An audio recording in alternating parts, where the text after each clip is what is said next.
सकाळच्या कोवळ्या उन्हात दाढी कुरवळत हार आणायला गेलो आणि उठा उठा चिवताई म्हणत लेकीला उठवलं.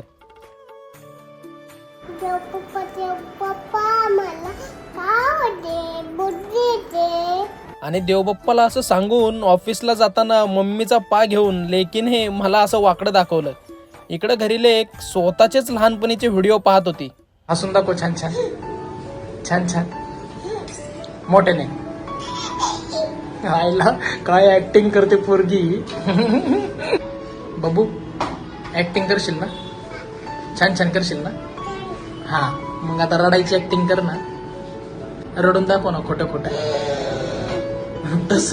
तशी रडते तू, अशी दाखव रडून, अशी का रडून दाखव मग. चला मंदिरात जायचं. कसं करायचं मंदिरात जाऊ. बाप्पा बाप्पा